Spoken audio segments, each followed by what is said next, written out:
Hi, welcome back to another edition of CNI Jerusalem Calling, your source for unfiltered U.S. Mideast policy news. I'm Frederick Butler, Communications Director for the Council for the National Interest. Today we'll be joined by a featured host, Dr. John Duke Anthony, the founding president and chief executive officer of the National Council on U.S.-Arab Relations. For the past 35 years, he has been a consultant and regular lecturer on the Arabian Peninsula and the Gulf for the Departments of Defense and State. In addition to heading the National Council on U.S.-Arab Relations, consulting and lecturing, Dr. Anthony has been an adjunct professor at the Georgetown University School of Foreign Services Center for Contemporary Arab Studies since 2006. Here, he developed and continues to teach a course for graduate students on politics of the Arabian Peninsula, the first such academic semester-long course to be offered at any American university. Dr. Anthony, thank you for joining us.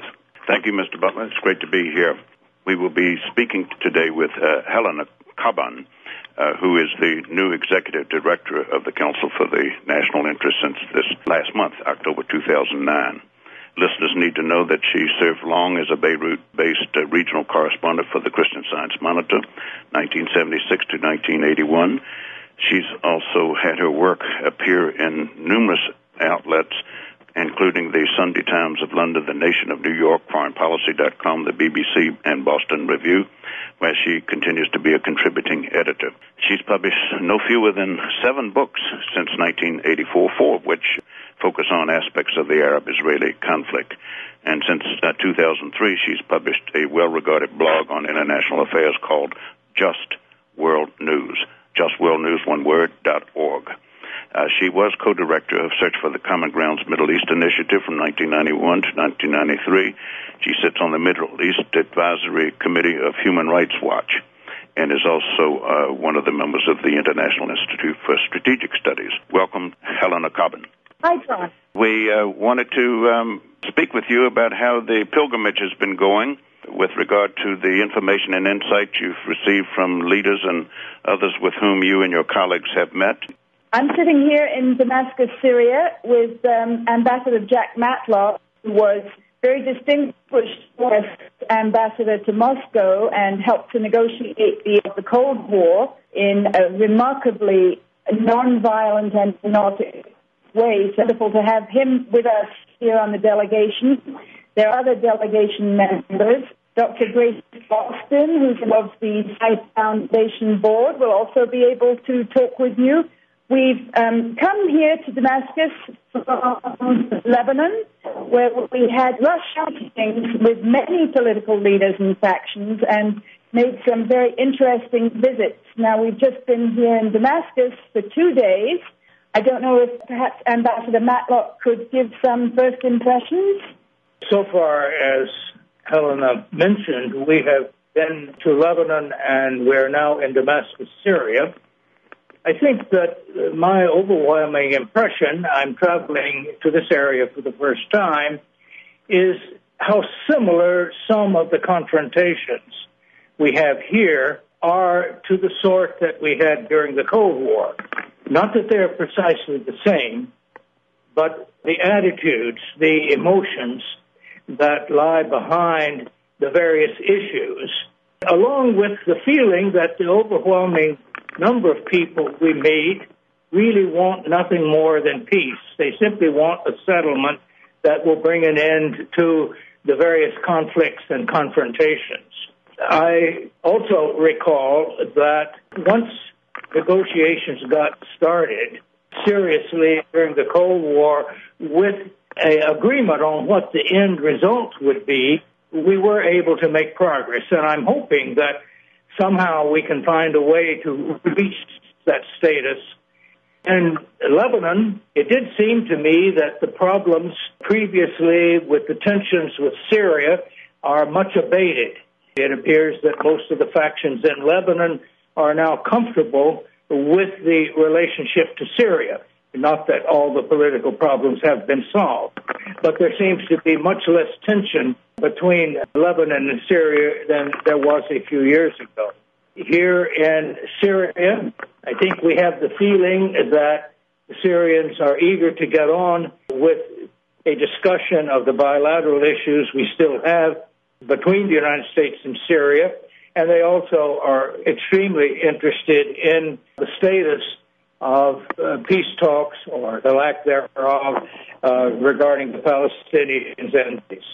Ambassador Matlock, you were appropriately making reference to some analogies or similarities with the Cold War, both its intensity and how it wound down.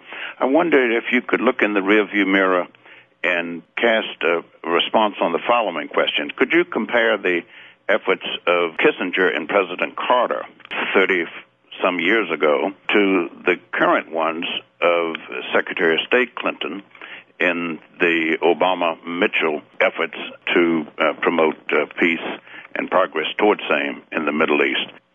I had not thought carefully about the direct analogy with Kissinger's or Carter's diplomacy during the Cold War. The similarity that I thought between the present situation and that we faced at the height of the Cold War was the fact that, as we can now see, both sides were trying to find a way to agree as to how to live in peace, and yet our image of each other, and often the actions of each, were misinterpreted or interpreted in a way that at times would exacerbate things rather than bring them about. Yes. And finally, I think, and looking back, we didn't really realize it at the time, that the agreement that President Reagan and General Secretary Gorbachev made in their first meeting in Geneva, when they agreed that a nuclear war cannot be won, must never be fought, and therefore there can be no war between us. This was the first time there had been an agreement on that fundamental goal for the relationship. Before, it had always been confused by ideological statements, such as peaceful coexistence, which we knew they interpreted in a different way than we were. And my point is that often the imagery that each side in a confrontation has of the other exaggerates and distorts the reality. What I hope can be achieved by the current round of negotiations is an attempt to bring the parties to agree on what the goal is. I think everyone does want a peaceful goal. Then leave the diplomacy, if we can get agreement on that, to the details. These will be difficult. They always have been, as were the details of winding down the Cold War. But, once we got agreement on the basics, and then it was necessary to build confidence that both sides really meant it, it was only a matter of just a few years, and then things could very rapidly fall into place, and I think unexpectedly for many. Welcome back to CNI Jerusalem Calling, your source for unfiltered Mideast talk radio. I'd like to put a following question to Helena Coban, having to do with three events that have taken place in the last 48 hours. One, the lower house of the United States Congress voted 336 to oppose any further consideration or implications of legitimacy for the Goldstone report. What the implications of that move for Senator Mitchell's efforts in the region, whether those with whom you've been in touch have voiced an opinion on that. And related to that, the United Nations General Assembly appearing to be imminently poised to address that issue and calling for both Hamas and Israel to conduct their investigations within a 90-day period. And the United States representatives to the United Nations have either opposed or abstained or not been present and engaged in providing any productive comment or input onto these deliberations. Do these factor into the discussions that you are having? These are very recent developments, John. What we've heard more response to is the comments that Secretary Clinton made earlier this week, actually last weekend in Jerusalem, when she said at a press availability standing next to Benjamin Netanyahu, the Prime Minister of Israel, that she figured that Netanyahu had made unprecedented concessions regarding the settlement issue. Just about everybody we have talked to, Lebanese, Palestinians, Syrians, has been absolutely horrified by this. And in fact, today I was talking to an old friend of mine here in Damascus who said that the way things are going with the administration, with several recent steps, including that one, he said that the Obama administration is doing more to damage Americans' than even the administration managed to do. And that was quite a strong, because, of course, George W. Bush damaged American soft power, that is, America's influence and ability to persuade people in the region. He damaged it a lot. And his explanation, I said, how could Obama have damaged it more than George W. Bush? And he said, well, everybody kind of got that Bush was sort of a militarist and had a certain view of the world, but they had these high hopes of Obama that when he came in, things would be different. And the fact that they aren't, and that they are seeing now so much apparent continuity between the Bush administration's policies and the Obama administration's policies, means that they no longer have any source of power in the United States to hope for. That's quite a pessimistic read there. Can we shift to the elections that are supposed to occur the end of January, and a statement from numerous aides of Mahmoud Abbas that he will not stand for election as president, but that he is supportive of the elections proceeding. On the other hand, Khalid Mashal has indicated that to do so would be illegal, unlawful there, unless and until prior to the elections there is a reconciliation of Hamas and Fatah. Any insight or reaction to that particular summary? I should tell you and tell the listeners out there that yesterday we did meet with the head of Hamas, Khalid Mashal, and he gave us some very interesting points of view. We didn't talk with him specifically about the elections very much, but it is true that Hamas says that Mahmoud Abbas's plan to hold the elections in January is quite unacceptable because there has to be a reconciliation. You see, the way the situation is now, the elected Palestinian government in Gaza controls Gaza, whereas you have that other government that is recognized by the United States and by Israel that rules over some portions of the West Bank, sadly not including East Jerusalem, and sadly not including huge areas that are still under Israel's control. Even if Mahmoud Abbas wants to hold elections, he won't be able to hold elections in Gaza. He won't be able to hold elections in East Jerusalem unless the Israelis agree to that. And so you would have further fragmentation of the Palestinian body politic. I think all Palestinians are quite united that they don't want to see Gaza and the West Bank separated over the long term. And so they've been discussing with each other, Fatah and Hamas, for many months now, the terms on which they can reconcile their differences and hopefully reunite those two administrations into a single administration. I have to say we were talking with some diplomats here in Damascus earlier today, Western diplomats, and asked whether they thought that the Egyptian government, which has been mediating this... We're having technical difficulties at the moment. Sorry, we lost the line there, but we're back. When you've met with your colleagues, their officials in private sector, do they express something that have impressed you and Ambassador Matlock and the others in the delegation as to what practical and feasible the United States could do to reverse the downward trend in the so-called peace process? For example, how realistic is it to expect that arranging the end of the siege of Gaza could be accomplished by Prime Minister Netanyahu? And unrelated to that, has anybody expressed any view about the efficacy of beginning the process of recognizing a Palestinian state without specifying borders, the same way in which Israel was recognized in 1948 as an emblematic, symbolic, good faith measure focusing on the end game that Ambassador Matlock was referring to earlier? Well, we certainly don't consider ourselves the negotiators, so that, and we try to make it clear we're private citizens simply trying to learn more about their attitudes and the situation. In my own opinion, raising the siege of Gaza would be a very important first step. It should be done, I think, without further delay. None of us, I believe, feel that there is any reason to continue that siege. Obviously, it's very important to our interlocutors also that there be a total freeze on settlements. They have great difficulty in understanding why they should expect the Palestinians to proceed with negotiations when a settlement freeze is not agreed, a complete settlement freeze. There is great concern not only with the growth of the settlements, but particularly with the activities in Jerusalem. And we're hearing a lot about that. I think there are a number of things that can be done. Lifting the siege of Gaza and a settlement freeze would be very substantial steps forward.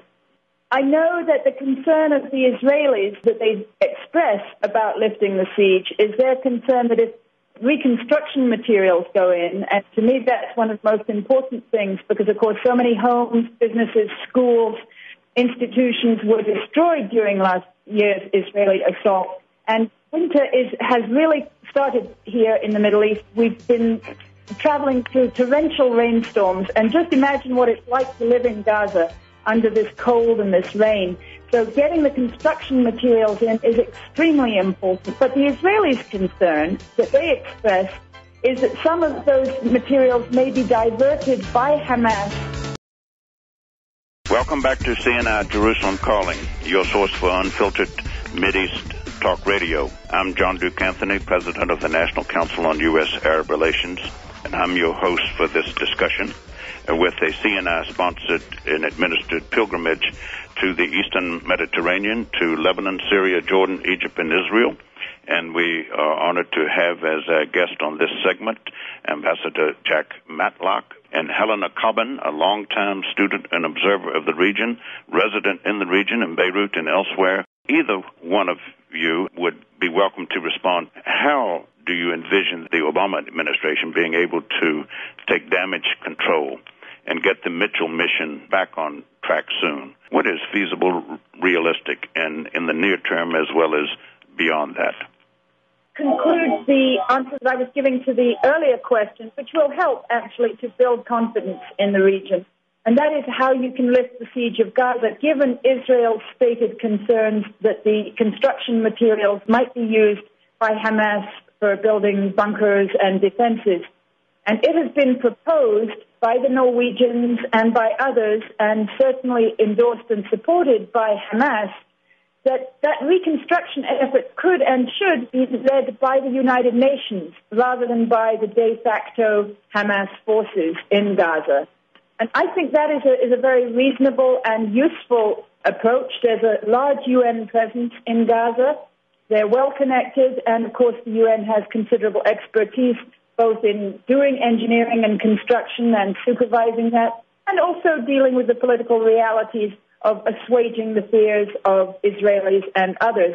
I think if our administration wants to build a little bit of credibility, some of that credibility that has been so much damaged, that's one thing they could push for. Gaza can be substantially reconstructed within, let's say, 3 to 6 months. The building materials are available, the finances are available, and now more details are coming out about the kind of political mechanism that would allow that to happen.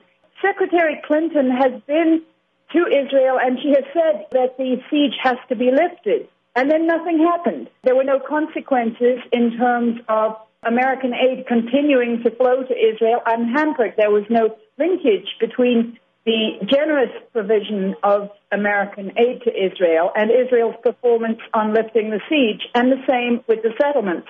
In the past, President George H.W. Bush, the first, and Secretary Jim Baker linked the provision of loan guarantees, financial measures that Israel really wanted, to their performance on not building settlements.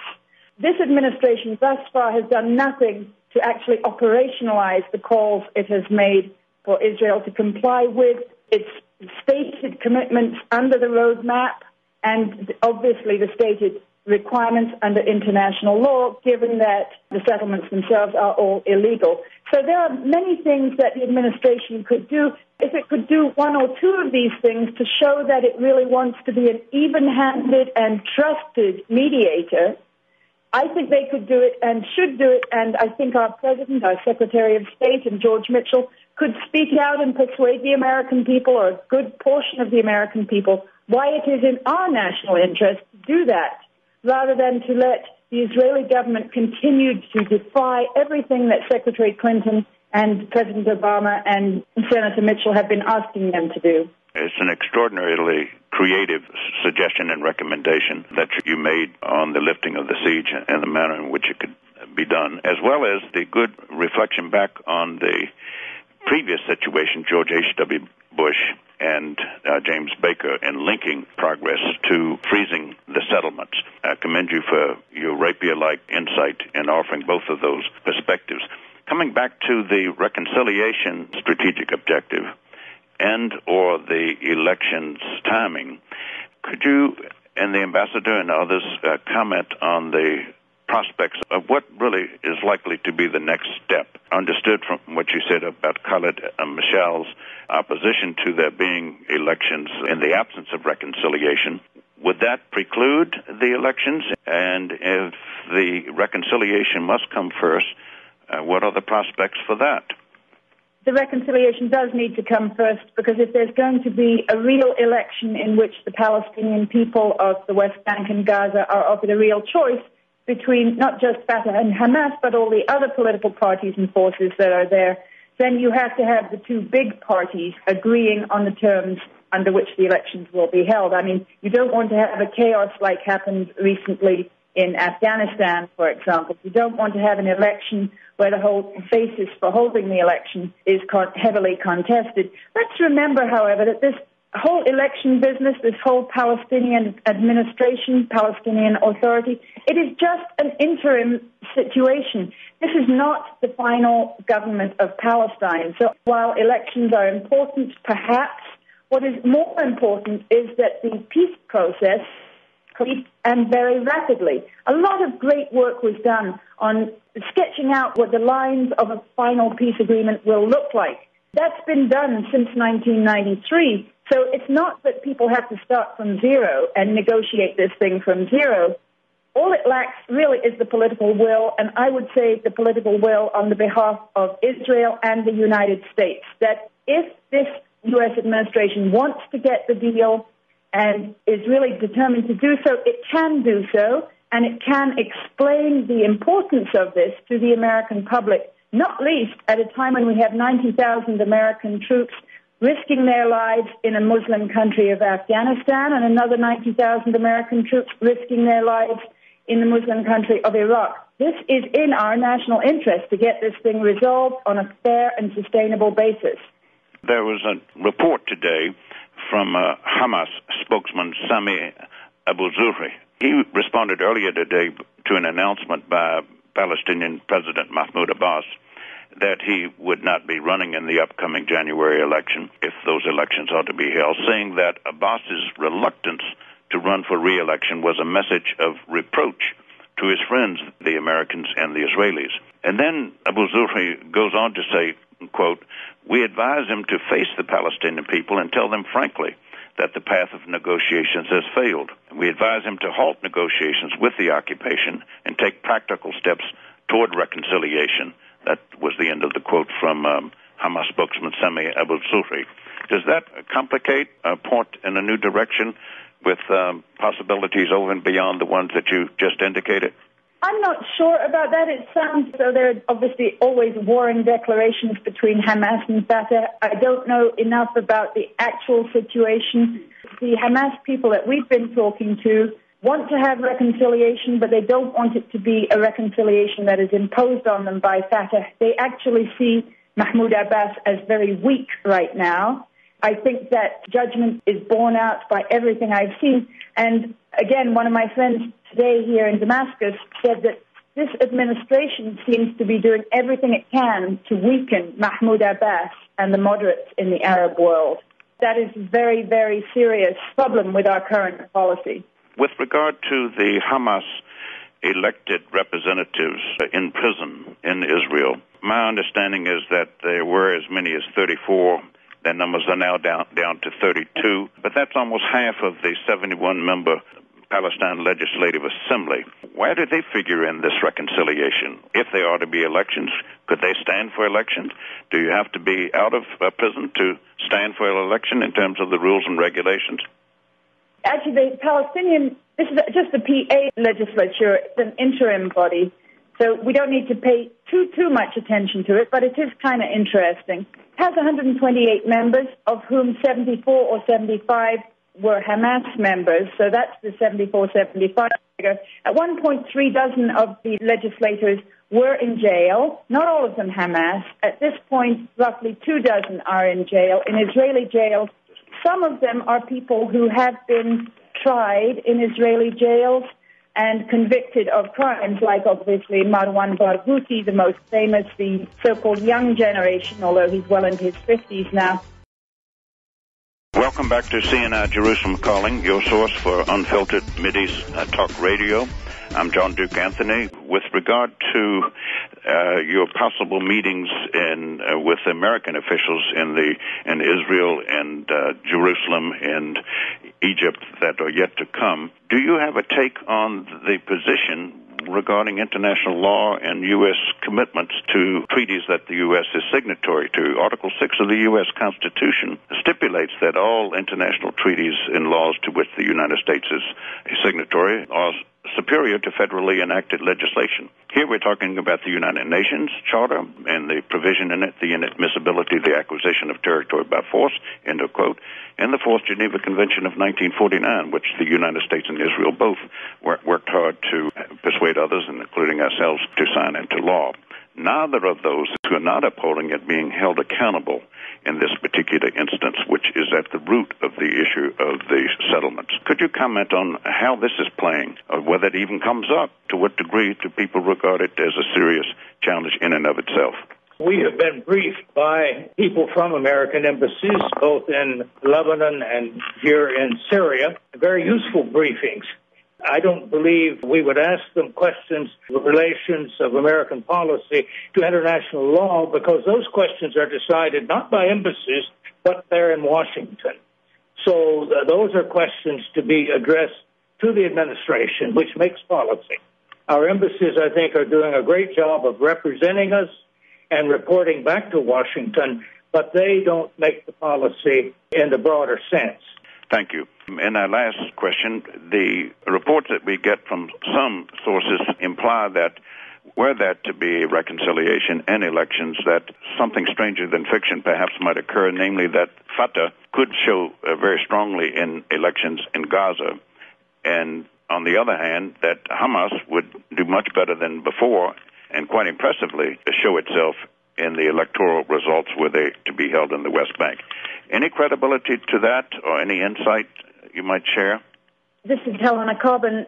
People in the West have a general idea that Fatah, the pro-U.S. party headed by Mahmoud Abbas, is very strong in the West Bank, and that Hamas is very strong in Gaza. And that is not, in fact, the case. The majority of Hamas's MPs represent constituencies in the West Bank, which is interesting, and it's many of those who have been arrested by Israel and are held in Israeli jails. Now, I think a few weeks ago, it's possible that Fatah's popularity amongst Palestinians, certainly in the West Bank and a little bit in Gaza, and possibly even amongst the huge number of Palestinians who, remember, are still in exile from their homeland. The majority of Palestinian people are in exile from their homeland. That Fatah did manage to increase its popularity a little bit, especially after the general conference that they held in the middle of August. And so there was a lot of hope in the West that this pro-Western Palestinian movement could surge forward, if you like, in popularity and further increase its popularity. But since August, we've had this series of events. We had Mahmoud Abbas forced to engage in that three-way meeting in New York with Netanyahu and Obama, in spite of the fact that the Israelis had not yet frozen the settlement building. That was seen as a big humiliation for him. We saw him forced by the Americans and the Israelis to try to pull back on pushing the Goldstone report's conclusions and recommendations. That was another big humiliation for him. And then most recently, we've seen these statements by Secretary Clinton, who seems really to have almost gone out of her way to undermine not just Mahmoud Abbas, but all the moderate pro-U.S. forces in the Arab world. So I would say if there were an election tomorrow, Fatah would do very poorly indeed. I don't know how well Hamas would do. I think they might do pretty well. And there are, of course, a number of other important and interesting parties in the Palestinian movement. Kimberly from Great Falls is calling in with a question. Kimberly? What are the three most important policy changes that you think the U.S. needs to make to get the peace negotiations restarted? I'm afraid Ambassador Matlock couldn't quite hear that, but hi, Kimberly. I think that the three most important policy changes would be first to really take action to the ending of the siege of Gaza. Secondly, to really take action to enforce the settlement freeze that has been called for. And thirdly, to move straight to final settlement negotiations between Israel and the Palestinians, which they could do in a number of different ways. An international conference along the lines of the Madrid Conference of 1991 may well be the best one. Okay. A second question that's related. What are the three most important policy changes that you think Israel and the Palestinians need to make to proceed to a two-state solution, if you think that's even possible at this point? Oh, goodness. I think for the Palestinians, for Mahmoud Abbas, if he wants to save his Fatah party, he needs to really think about how to connect the grassroots people in Fatah back with the leadership, because he is losing the grassroots very rapidly. And I think that would involve organizing some kind of real action at the nonviolent level against the settlements, mass marches of Fatah supporters and other Palestinians to the settlements, through the settlements, to break the many physical barriers that cut the West Bank Palestinians one from the other. I also think that Mahmoud Abbas could and should do much more to reconcile with Hamas. Well, that's true for him. And for the Israelis, I would say they need to consider very, very carefully the effect that their actions are having on American interests throughout the world, and really to back off on a lot of these very provocative actions, especially in Jerusalem. Well, I could think of two or three more there, but that might well be enough. We'd like to thank our guest, former Ambassador Jack Matlock, and CNI Executive Director Helena Coban on the second half of their political pilgrimage, fact-finding mission to the Eastern Mediterranean, Lebanon, Syria, Israel, Jordan, and Egypt. And Syria, Israel, Jordan, and Egypt. And Syria, Israel, Jordan.